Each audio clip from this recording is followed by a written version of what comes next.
Hey guys, it is time to get ready for your reading guide this week over the Greek Olympics and also Greek theater. Sorry, it's taken me a little bit to get to your pages. I've had pink eye. I don't know how I got pink eye, but things have been a little blurry and my eyes have been bothering me. So today's the best day that I've felt with my eyesight, so I'm ready to read to you. Section 1, Religious Practices. Although most Greeks held similar religious beliefs, there was no single Greek religion. Each city-state worshipped its own gods. Officials in each polis were in charge of public feasts and sacrifices. In their own homes, heads of families prayed and offered sacrifices to the gods. Greek priests and priestesses often served as oracles, or persons who, it was believed, could speak with the gods. Many Greeks went to oracles for advice. The advice was generally given in the form of a prophecy or statement of what might happen in the future. Often, a prophecy could mean more than one thing. The person seeking advice had to decide what he or she believed to be the true meaning of the prophecy. And so if you all have a chance, look in your textbook because you all kind of miss out on some of the great pictures.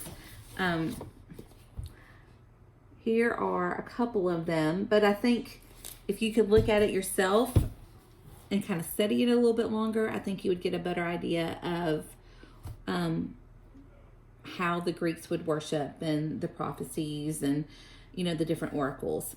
This is kind of a fun fact about the Oracle of Delphi. Pilgrims to the Oracle of Delphi descended a staircase into an underground vault in the Temple of Apollo, where a priestess sat. Sulphurous gases bubbled up from the crack in the earth between her chair, swirling around her as the pilgrim asked a question.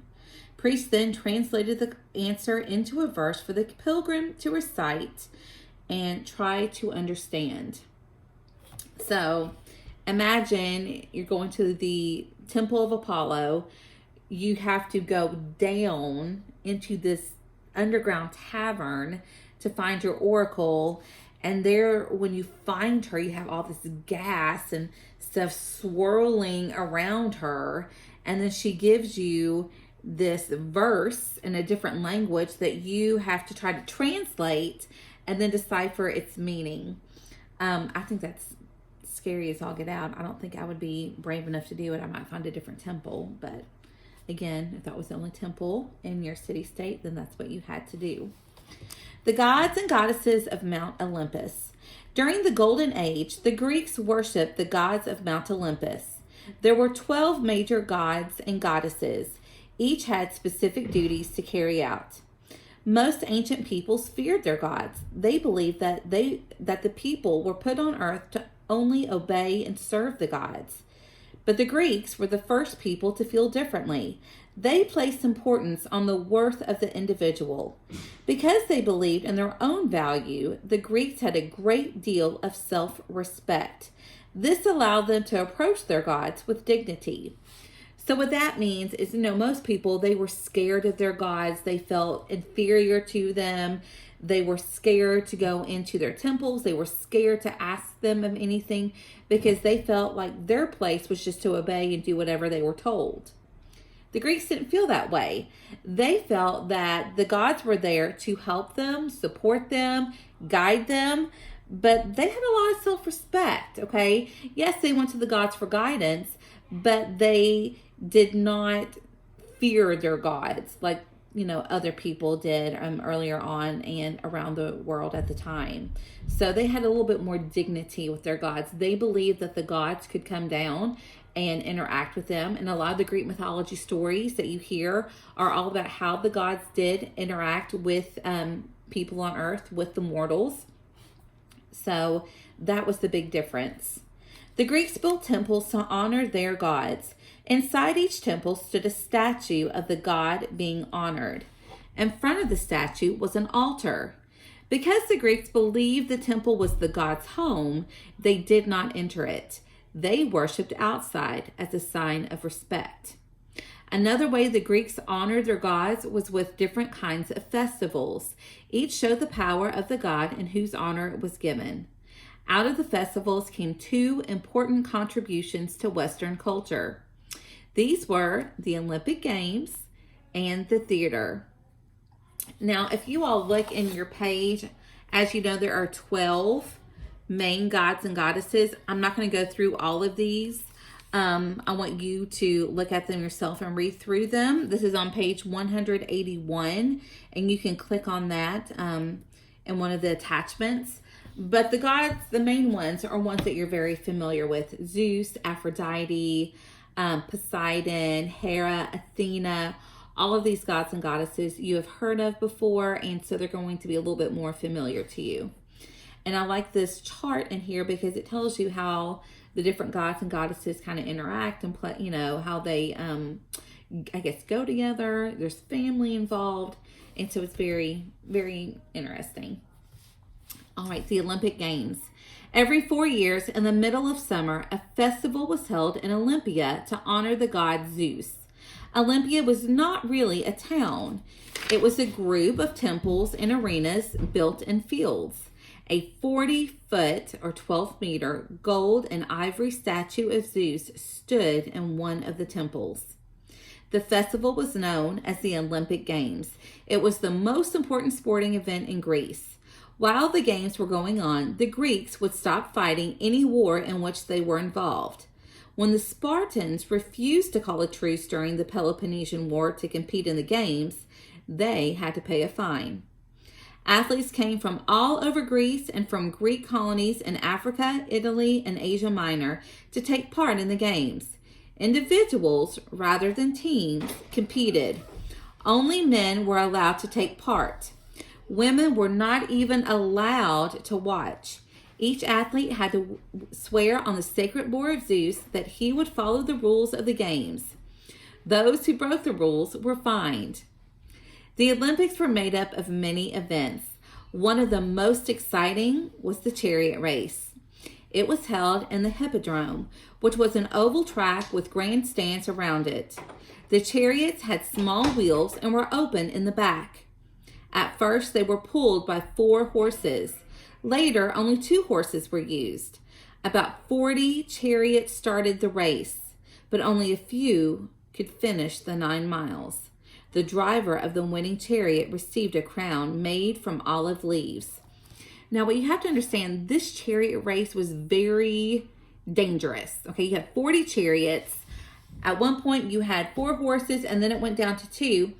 But you have these people, these men driving these open chariots, just racing each other around this oval, and it tells you very few could finish. Some of them would die. So it was a very, very dangerous race. But if you notice, it told you that at the end, when they awarded their winners, they would give them a crown from olive leaves. A few years ago, I think it was actually Michael Phelps' first Olympic Games when he became that swimming superstar. The Olympic Games were actually held in Greece. And it was really, really cool because they brought back a lot of these ancient traditions. Every athlete who won a medal when they were standing on the podium, they would receive their crown of olive leaves. If you notice, every year the Olympics start out in a stadium, very similar to the Hippodrome. This is where the games began, and so that tradition continues even today. The opening ceremony, the closing ceremony, all of that takes back from these first original Olympic Games. Another major event was boxing. Boxers did not use their fists. They wrapped their hands with strips of oxhide and slapped one another with the flat of the hand. There were no set rounds of points. A match between 2 boxers went on until one raised a finger in the air as a sign of defeat. I'm trying to picture that, and I just picture 2 grown men kind of doing this to each other. I know it's probably not that, but that was the very first image that popped in my head when I read that paragraph.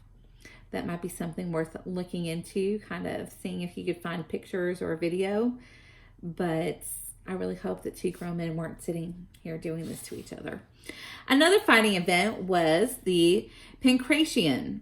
This was a combination of boxing and wrestling in which no holes were barred between the two fighters. The only two things a fighter could not do were gouge an opponent's eyes out or bite him. The winner of the pentathlon was considered the best all-around athlete. The pentathlon itself was made up of 5 events. Those who took part had to run, jump, throw the discus, wrestle, and hurl the javelin.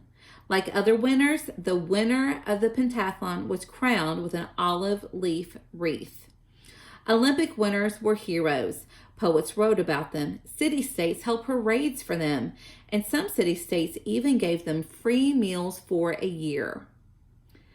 Between the different events at the games, poets read their works aloud. Herodotus, the father of history, first read his account of the Persian Wars at the Olympics.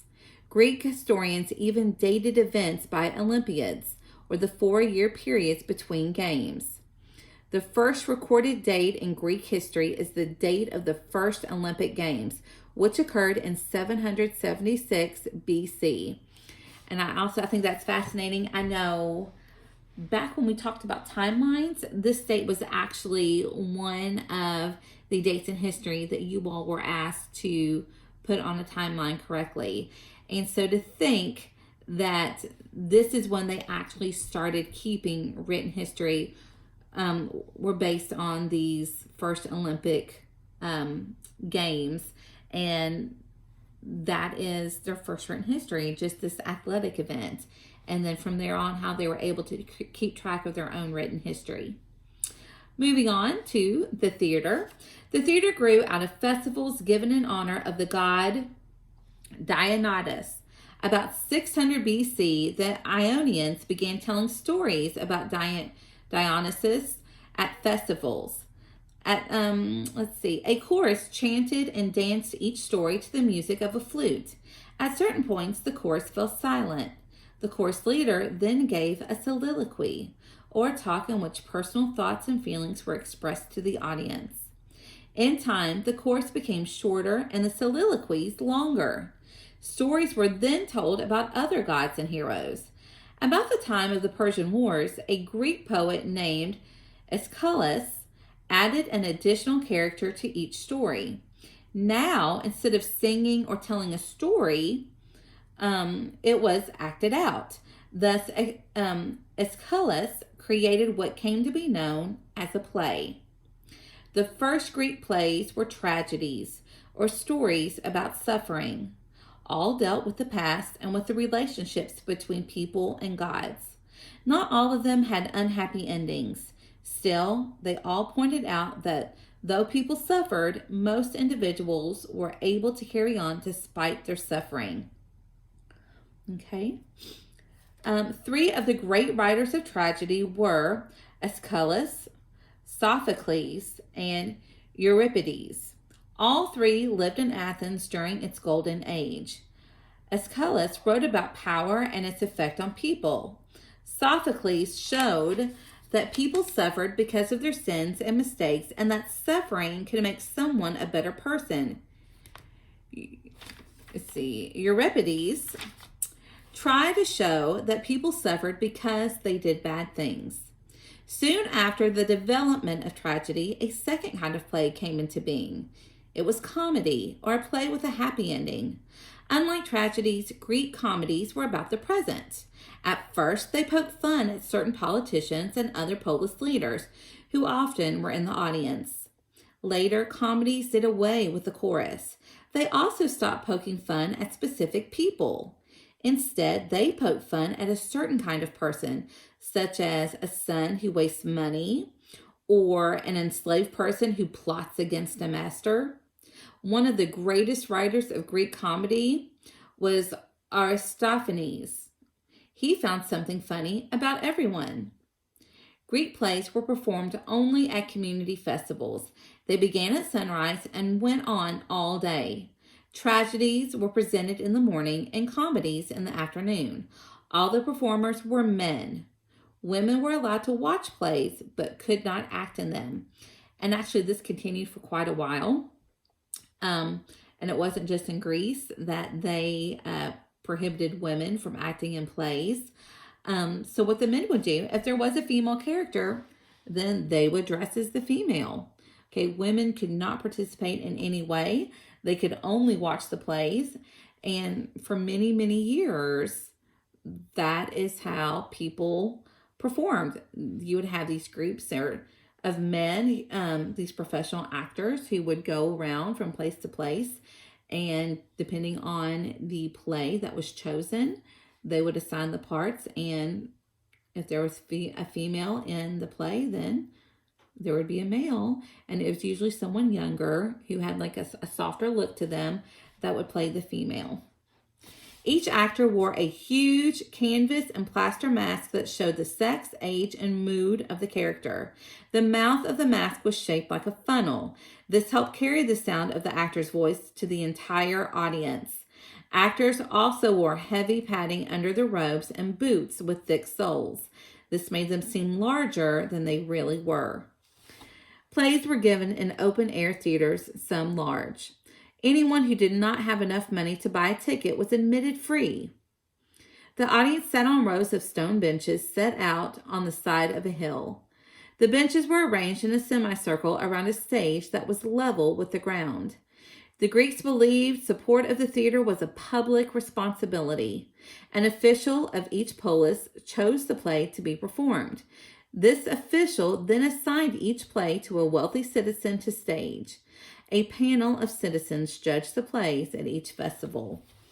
And so I wanted you all to see what those theaters look like. All right. All right, guys, so that is the end of this section over the Greek Olympics and theater. I hope you all have a fantastic day. I hope this helps you out. And I look forward to seeing you again soon. Take care.